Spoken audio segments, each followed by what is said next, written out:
Titik. Dunia lu luas cuy. Enggak. Nah terus apa namanya?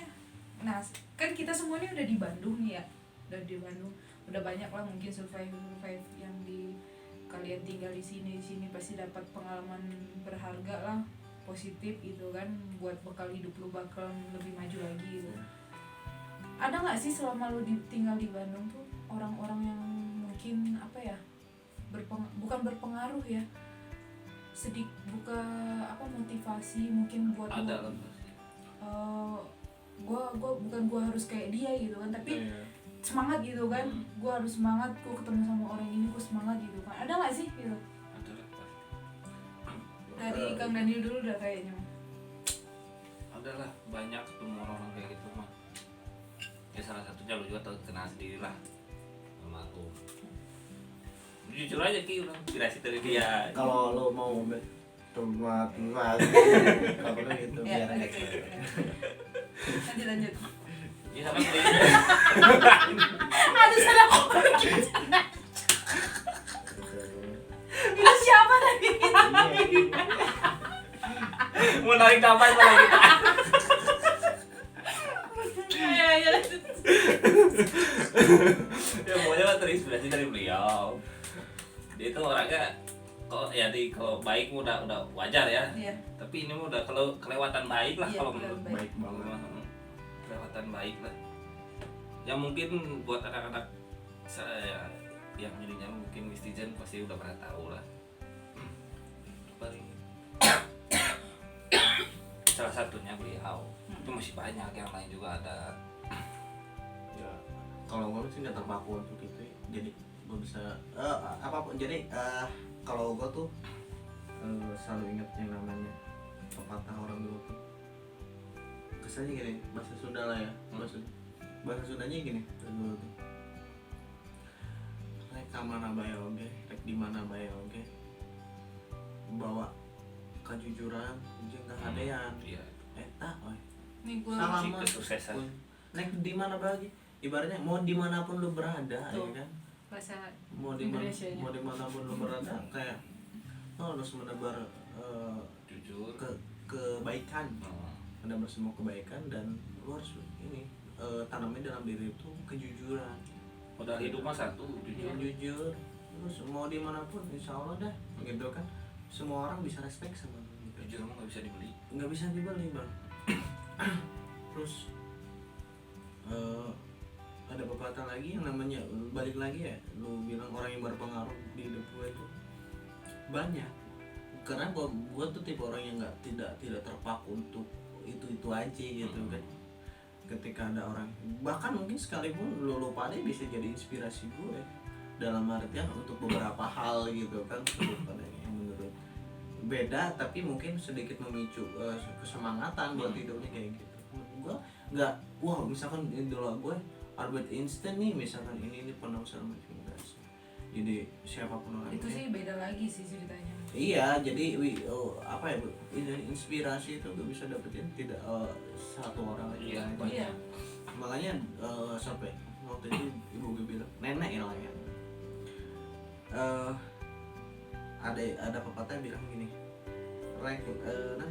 tumbung kebo sakalipun ya lamun eta mamatahan ke kahadeannya dengin ke tong ditingali, kata tumbung kebo teh da burik apa tumbung memek kan. Alat ini maksudnya alat itulah ya. Mau pantat kuda sekalipun misalkan yang ngomong buat kebaikan diri lu dengerin, lu nggak usah lihat itu, Nggak usah lihat kemasannya aja. Iya. Makanya itu sih kunci kenapa bisa gue sampai segini. Belum apa-apa sih, cuma ya alhamdulillahnya di sini awal gue nih, percaya nggak sih ketika gue nggak pernah nyamperin orang buat gue bisa gabung ke sana, gue ditarik sama orang itu, kiai lah kali segala macam ya kan, sama anak-anak di sini. Gue nggak tahu di sini tuh apa, nggak tahu. Ajak mereka, gue bilang gini, gue berusaha mengaplikasikan apa yang orang tua gue bilang ya kan. Gue bilang gini, hey man, gue mau orang nggak punya, gue bilang gitu. Gue nggak punya apa, gue gembel di sini loh. Gitu. Maaf nih, mungkin agak sedikit lebay, tapi gue mencoba jujur aja sama lu. Gue bukan orang-orang kaya yang sama kayak lu pade, gue bilang gitu kan. Yang ketika lu bisa nongki-nongki di kafe-kafe gede mewah segala macam, gue nggak bisa. Jangankan kafe warkop aja mungkin sekali-sekali gitu kan. Karena apa? Gue takutnya ketika gue ada di kelompok sana, gue cuma jadi bumerang doang gitu, nyusahin mereka itu yang gue takutin. Itu gue bilang kayak gitu. Gue nggak ada yang bisa dibanggain dari diri gue, nggak punya apa-apa. Bukannya rendah diri ya kan, cuma coba untuk jujur aja biar suatu saat nanti ketika gue gabung nggak jadi bumerang di kelompok mereka gitu kan. Tapi mereka tetap nggak apa-apa. Ternyata alhamdulillah mereka bisa respect karena kejujuran gue gitu. Dan sekali-kali kalau misalkan memang gue lagi ada ya sama-sama gitu. Itu yang gue terapin sampai sekarang mau dimanapun itu, mau sama siapapun gue tetap nerapin pola hidup yang sama sih. Jujur sama tebar sama kebaikan. Ibaratnya mau dimana lo harus bisa jadi pengaruh positif buat semua orang gitu. Ketika lo nggak bisa jadi pengaruh positif buat orang-orang, lo jangan ngelakuin hal yang di luar positif, lo ngelakuin segala macam. Itu jangan nanti jadi bumerang buat orang-orang.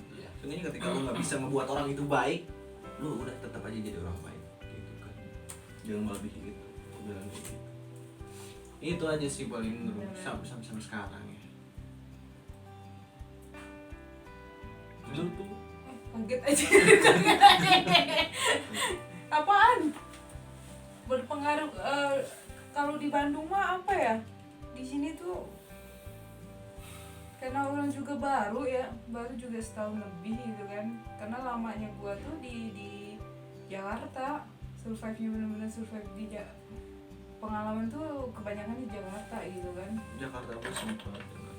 Nah, kalau Jakarta tuh dari kelas 2 SMP gua sampai 2000 berapa sih kemarin tuh? 18 ya? 18 sama-sama.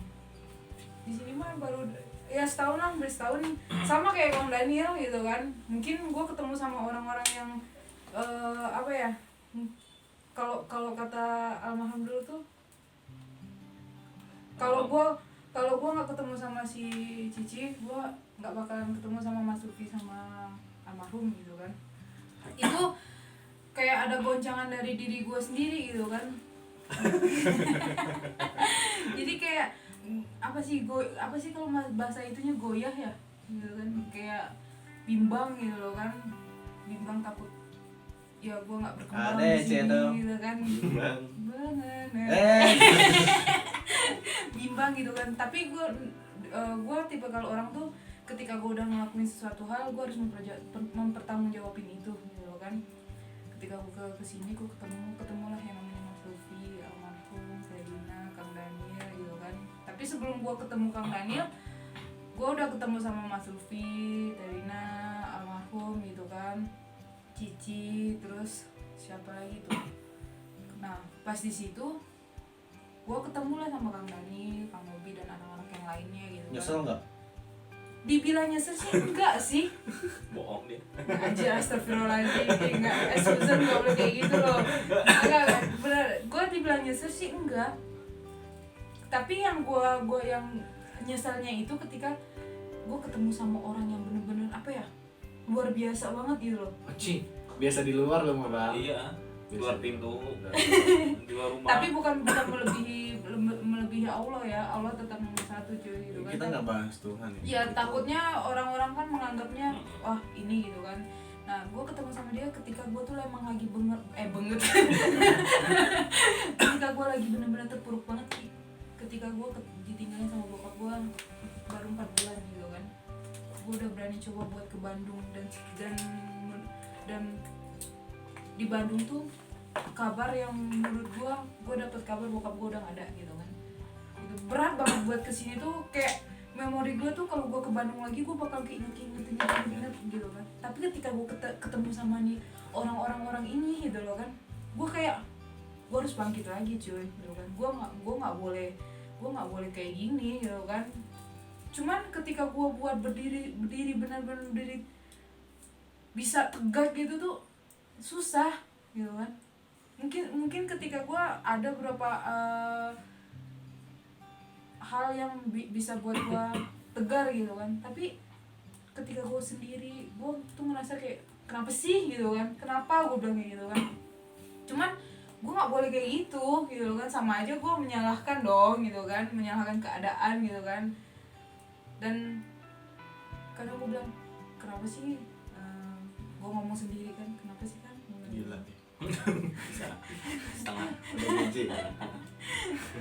gue nggak ketemu sama lo tuh lebih lama lagi gitu kan. Ada yang banyak yang pengen gue ceritain gitu loh kan, pengen cerita gitu kan.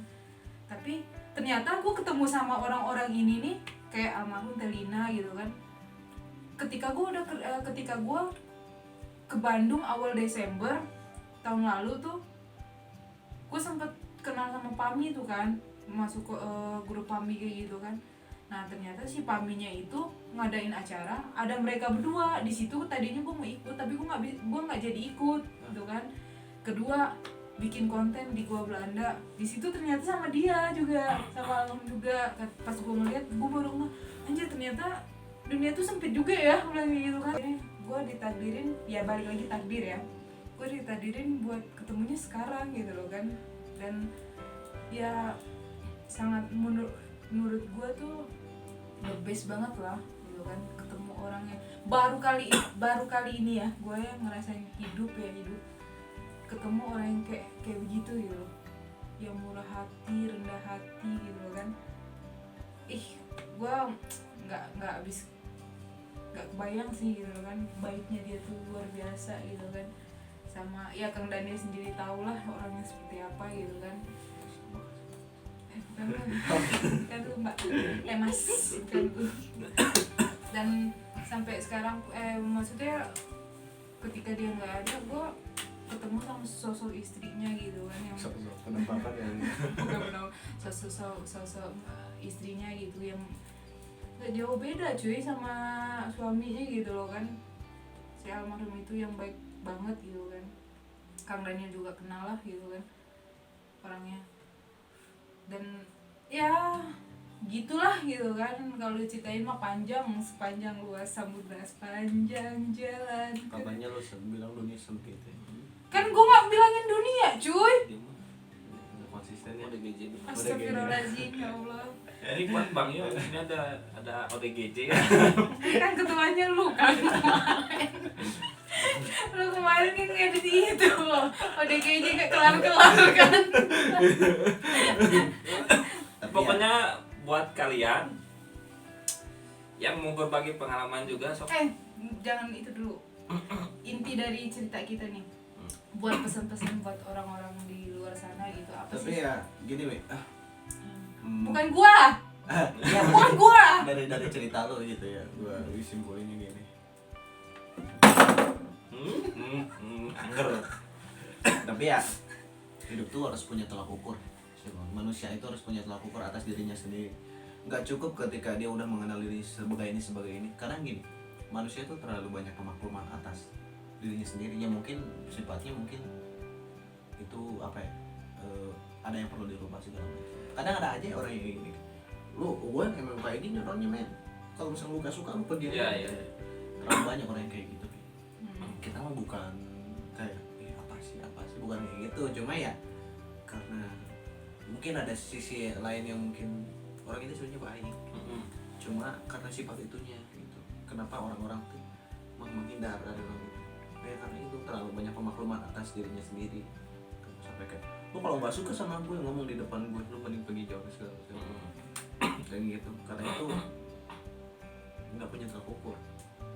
Kenapa enggak sih ketika ada yang perlu dirubah mungkin ya? Dan Prinsipnya. iya prinsipnya ada mungkin ada yang keliru Tapi segala yang macam. gue tangkap dari dulu nih ya, mungkin lo menanggapi itu ya, menanggapi dari Gua enggak cerita. Iya maksudnya Nanti kamu bilang kayak gitu. dari kisah lu. Nggak, itu gua- sebenarnya gue cerita kayak gitu bukan gue nggak mau cerita semuanya ya. Ada beberapa hal yang menurut gue nggak perlu diceritain lah gitu kan. Iya, gua enggak nangkap dari kisah lu. Terus Kisah apaan? kisah yang lu tadi ceritain terus gua aplikasiin lewat kebanyakan orang di luar sana. Dan mungkin ceritanya hampir-hampir mirip gitu kan.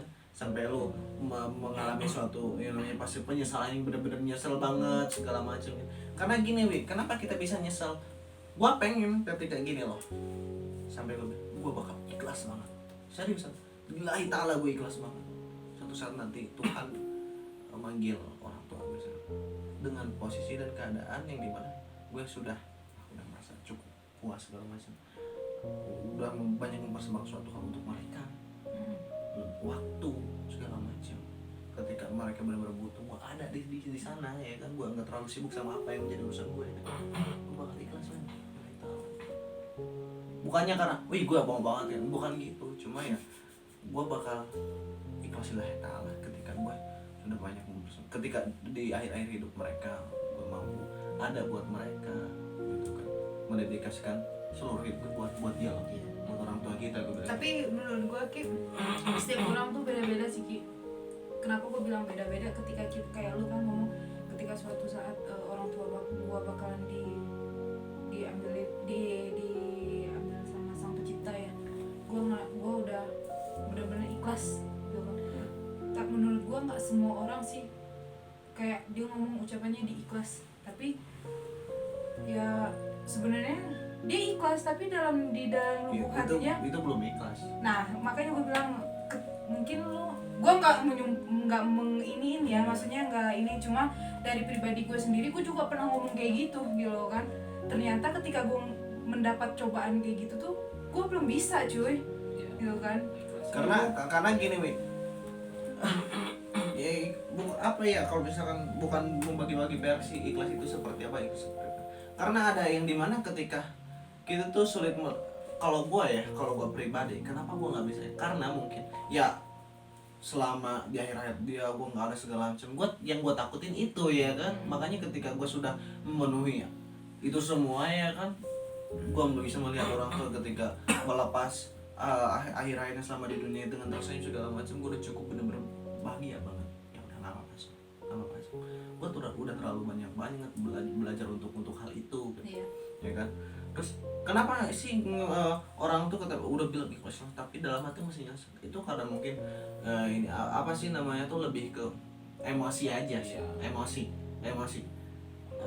lebih mengatur emosi sih menurut gue. Yang namanya Gue nggak setuju sih. Gue nggak setuju sih. Ketika kenapa gue bilang nggak setuju? Gue kayak orang, ketika gue mendapat hal cobaan kayak gitu, gue tuh kayak orang bego cuy. Begonya apa? Gue tanya ke semua orang yang udah ngalamin hal seperti itu, gimana sih lo caranya buat bangkit lagi, gimana sih caranya lo buat kayak lo tuh, gue pengen cuy kelihatan sama orang-orang tuh gue biasa-biasa aja. Gue merasa gue nggak punya, gue orang tua gue lengkap dan segala macem. Sampai gue tanya bener-bener, gimana sih lo ini ngejalanin hidup dengan orang tua lo nggak ada satu gitu loh kan? Gimana? Ya ada cerita kayak gini kata gue. Oh gitu ya, oh berarti gue bisa gitu. Bisa jalan mah bisa gitu kan, maksudnya ngejalanin hidup tuh kayak biasa bisa, cuman ya balik lagi setiap orang tuh beda-beda cuy gitu kan. Setiap orang, pribadi orang tuh beda-beda, prinsip orang tuh semuanya beda-beda gitu kan. Ketika kita semua prinsip sama, nggak ada namanya jalan cerita hidup yang namanya jahat baik gitu kan, gitu loh. Jatuhnya kita, tingginya kita gimana gitu kan. Gue udah berusaha buat sekuat gue gitu kan. Manusia tuh wajar coy, manusiawi gitu loh kan. Kita punya titik dimana kita emang lagi bener capek-capeknya gitu kan ngejalanin hidup gitu kan. Pasti lah, lo pasti ngerasain kayak gitu lah. Kang Dani juga sama lah gitu kan, ngejalanin hidup kayak gitu. Cuma gue cuma butuh waktu sejam 2 jam buat menenangkan diri gue tuh. Ketika gue udah mengapresiasi aja mengeluapin semua apa yang amarah gue yang gue lakuin, ya setelah itu gue ngerasa gue lega, berarti gue harus ini lagi gitu kan. Ya lu seperti lu bilang namanya hidup gitu kan. Jadi kalau misalkan lu ngomong kayak gitu, gue bukan gak setuju sama ini ya, cuman gue kalau menurut pribadi gue sendiri, gue nggak setuju sih kalau kayak gitu. Gue nggak tahu ya orang-orang luar sana Kang Dani juga kayak gimana, gue juga nggak tahu. Tapi menurut pribadi gue sendiri sih ya begitu gitu. Intinya mah selama masih ada orang tua, sok atau bahagia. Iya benar, bahagia ini. Karena lu pernah dengar ini nggak sih, dalam satu teori yang kita pelajari di peradaban yang sekarang. Teori itu yang selalu berulang-ulang. Misalkan gini kesannya gini. Setiap lu pas zaman SD aja dikasih pelajaran apa sih tentang sejarah, pasti ulang-ulang tentang peperangan, penjajahan segala macam. Terus ada generasi yang baru sama pengulangan teori yang sama, cuma cara mereka mengimplementasikan ke yang sekarang tuh beda-beda ya kan. Sebenarnya kuncinya gini loh, gua nggak yang paling tahu banget ya kan, nggak yang paling tahu. Gua pernah kehilangan sering banget, seriusan sering. Cuma bedanya gini menurut gua yang gua simpulin ya, karena gue mah lebih ke sini sih. Kalau gue ambil kesimpulan tuh lebih ke ini maksudnya apa sih, ini maksudnya apa, biar apa sih, gue lebih ke situ kalau untuk pemikiran gue ya, bahwa ada terjadi kekeliruan antara tentang ikhlas tuh nggak ada pelajarannya, nggak ada ilmunya, itu dari kita sendiri. Dan menurut gue ada beberapa orang yang mungkin tipe ini antara melawan dan menghadapi gitu. Yang lo bilang tadi, kita sama, kita beda pendapat tapi nggak ngejadiin ini. Yang lu bilang tadi tuh kayak menurut gue yang selalu gue sih lu berusaha segala macam sampai yang namanya kan nggak harus membohongi diri sendiri tentang apa yang lu rasain saat itu. Ketika gue nggak pernah ngelarang kalau misalnya ada orang yang bilang mau nangis aja, nggak ada yang ngelarang. Antara lu beda nih antara lu melawan dan menghadapi. Gue pikir sih kebanyakan orang kenapa yang nggak bisa, ya lu melawan bukan ikhlas. Yang namanya ikhlas nih menurut gue, ikhlas tuh tanpa pamrih. Ikhlas tuh tidak harus menutupi, itu membohongi diri sendiri segala macam. Yang namanya poin ikhlas tuh tanpa harus ini tuh ya dengan diri sendiri, tanpa harus menutupi apa yang dalam dirinya. Yang namanya kehilangan pasti manusiawi, pasti banget. Cuma bedanya ketika lu bisa ikhlas, adem, ya udah, lu bisa mengikhlaskan ketika orang tua yang udah cukup doain aja. Kenapa sih orang-orang bilang cukup deh? Karena mereka mungkin orang-orang yang bilang seperti itu sudah punya kuncinya gitu, yang dimana mau dibilang susah, dia cuma bilang doain aja biar tenang gitu segala macam. Karena gini, mereka nggak mungkin hidup di dunia ini dalam penuh tekanan dan kesakitan ya. Bener nggak sih? Maaf nih dalam yang lu bilang ibu lu ya punya riwayat penyakit diabetes segala macam. Apa lu lebih tega lagi ketika ibu lu tetap bisa hidup tapi dengan keadaan yang seperti itu? Gak mungkin kan? Ya, gua poin-poin ikhlas gua lebih melihat ke hal-hal yang seperti itu sih. Alasan-alasannya kenapa gitu. Kalau menurut gua ya, kalau misalkan kayak itu kayak melawan aja, terlalu egois atas diri kita sendiri. Kenapa sih? Jadi yang ada tuh bukan suatu solusi yang kita temuin, maupun lu cari tahu.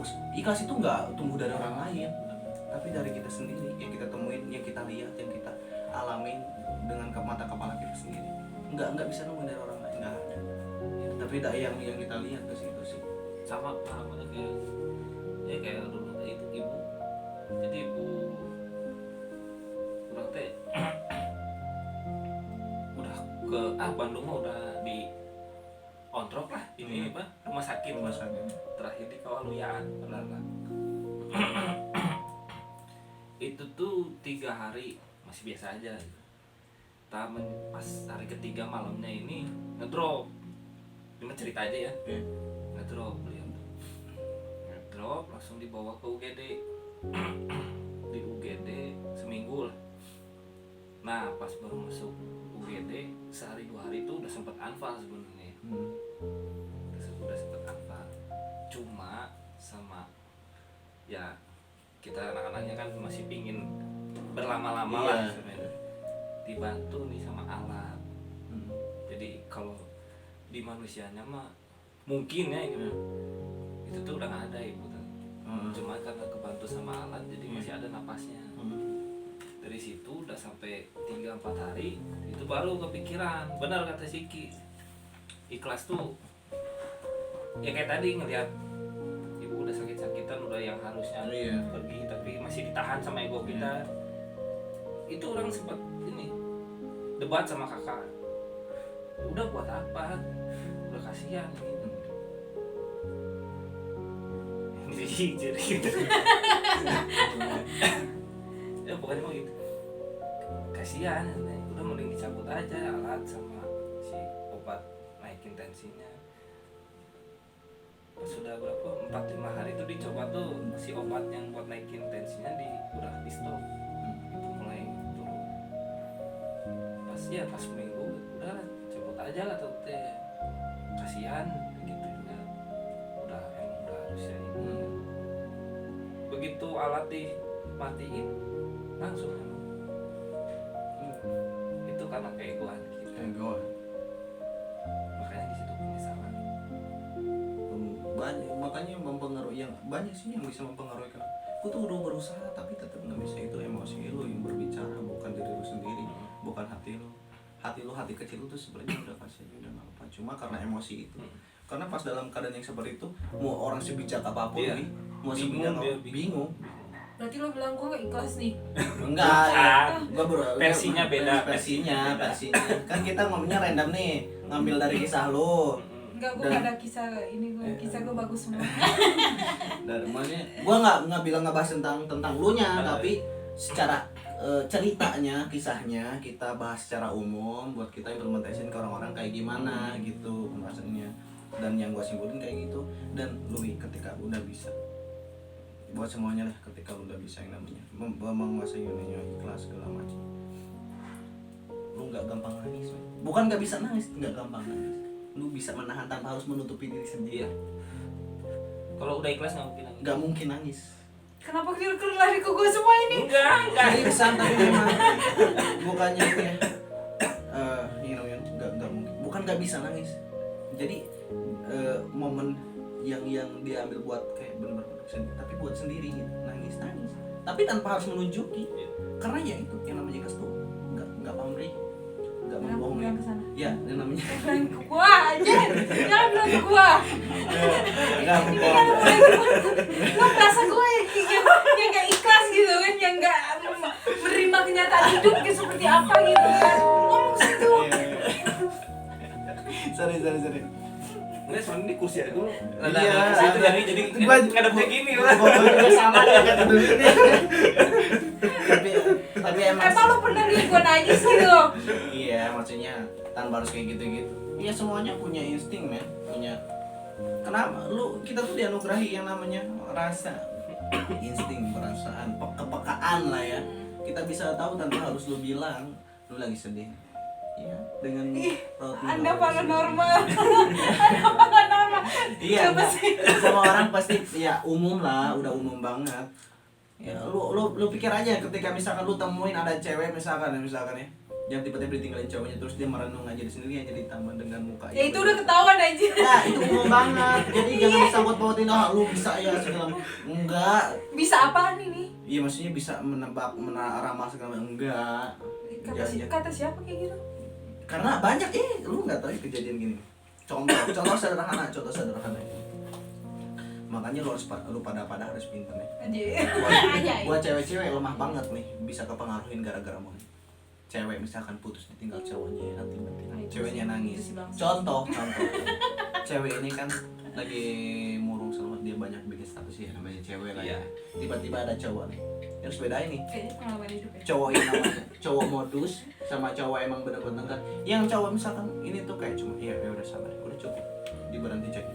Beda lagi sama yang cowok modus tuh banyak bahas segala macam, terus dia kayak kamu sekarang tuh lagi ini. Ya, masuk. Semua orang dia masuk si cewek itu udah terpengaruh masuk omongannya. Dan terus aja begitu. Jadian ya kan yang cowok modus ya kan kardus banget cowok ini. Dan berakhir yang sama dan terus nih makanya buat para cewek yang gampang punya prinsip. Mas, pengalaman hidup. Pengalaman dari orang lain. Oh. Gua cowok men, bukan cewek. Ya kali itu ceweknya.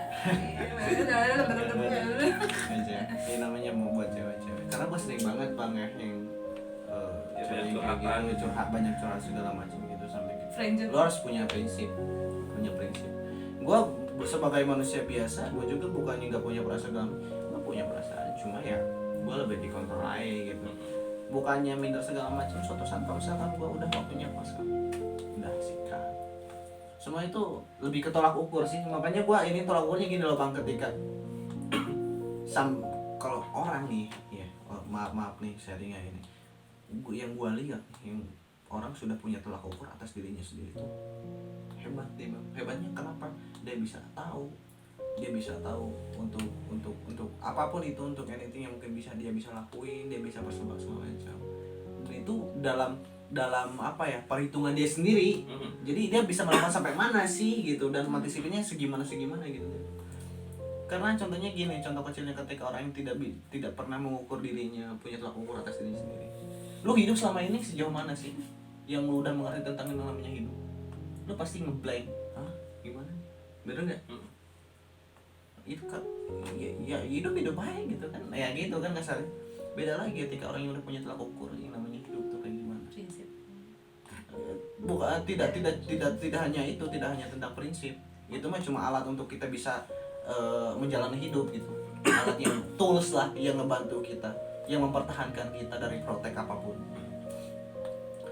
Ya itu yang tolak ukur. Contohnya gini, kasarnya gini, ketika gue janji nih suatu saat nanti gue pasti bisa gitu. Nah, ucapan itu lu apa ya, lu lakuin jadi pacuan ketika lu harus punya tanggung jawab. Ya itu tolak ukur menurut gue kan. Lu apalagi ya yang namanya cowok-cowok lah ya, ketika lu jangan ngomong doang lah gitu kan. Lu harus punya tanggung jawab gitu kan atas apa yang udah lu lakuin, udah lu ucapin sama seseorang segala macam. Jangan jadi pendusta dan pecundang yang ulung gitu kan. Ulung tuh hina banget. Kayak gitu menurut gue banyak sih. Dan makanya gue bersyukurnya lewat cerita gue tanpa harus gue ngalaminnya dari orang-orang kayak gitu. Apalagi yang namanya ketika teman gue sendiri yang kehilangan sama kayak gitu. Karena ya orang yang kayak gitu tuh apa ya, gue juga masih belajar ketika gue mencoba, gue tanpa harus membohongi diri sendiri ketika nih yang namanya masalah kehilangan sosok orang yang kita sayang.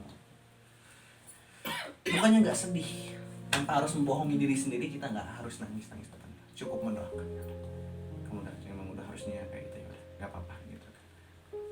So, kayak gitu mending kalau menurut gue ya, ketika udah bener-bener ini tahu gue ikhlas sama sabar. Yang namanya misalkan sabar lo masih ngoceh-ngoceh, kamu sampai kapan, itu bukan sabar, itu nafsu lu sendiri tuh yang berbicara. Ketika lu mencoba buat sabar dan ikhlas ya kan, nih hawa nafsu tuh wah merasa dikunci ketika lo untuk bertahan dua hal itu, sabar sama yang namanya ikhlas. Hawa nafsu tuh berteriak-teriak, ayo dong Wi, keluarin gue dong Wi, misalkan, ayo dong bang keluarin gue dong, gue mau berbicara nih, lu jangan kayak gini terus, lu kayak orang lemah. Nah hawa nafsu tuh yang bicara, hawa nafsu tuh yang bakal ngerusak. Makanya tetap sabar, bisa istiqomah lah begini, istiqomah, tetap bisa komitmen, konsisten sama apa yang kita lakuin sekarang. Gitu sih menurut gue. Oke, buat inilah intinya lah, kata-kata aja buat teman-teman di luar sana gitu. Mungkin sebagian orang ada yang berpengalaman seperti gua, Iki, Kang Daniel, apa sih sebenarnya buat mereka gitu lebih. kalau dari lama, kalau kalian masih punya orang tua, sok bahagiain dengan cara apapun. Tapi kalau udah nggak ada seperti saya, cukup doakan saja. Banyak yang masih perlu dilakukan lagi. Menurut gue ya, Jadi jangan stuck ke kayak gitu. menurut gue ya, you must survive man, gitu. Getting strong and getting bigger ya. Semua yang bakal lo lakuin nanti gak akan pernah sia-sia men. Tuhan punya rencana bagus, punya rencana yang jauh lebih indah dari apa yang lo pikirin sekarang. Jadi jangan pernah putus asa dengan apa yang lo mulai sekarang. Lakuin sampai titik akhirnya. Tuhan pasti ngejawab apa yang lo lakuin saat ini. Karena Tuhan melihat gimana sih seberusahanya lo, gimana sih seperjuangannya lo di hidup ini. Pasti bakalan ada doa-doa yang pasti bakalan dijabah dari Allah gitu kan. Karena Tuhan itu ya benar maha adil, dan Tuhan itu penulis skenario yang terbaik gitu. Jadi jangan takutlah untuk melangkah ke depan seperti apa, survive, benar kan? Iya. Benar nggak? You must survive man. Survive. Ya udah ya, mungkin konten kali ini tentang kehidupan pengalaman kita semua di sini. Kita nggak minta kalian buat harus kayak gimana, ambil positifnya. Menurut kalian itu nggak baik, ya udah jangan diikutin gitu kan. Tapi ketika kalian mendengar cerita-cerita dari kita baik, lakuinlah gitu kan. Jadi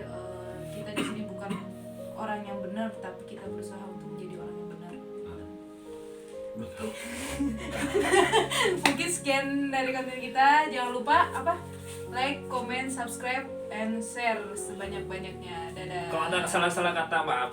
Maafin ya. Dan kalau ada yang ngomong-ngomong jorok-jorok juga maafin juga ya. Itu bagian dari teori. Ya udah, dadah.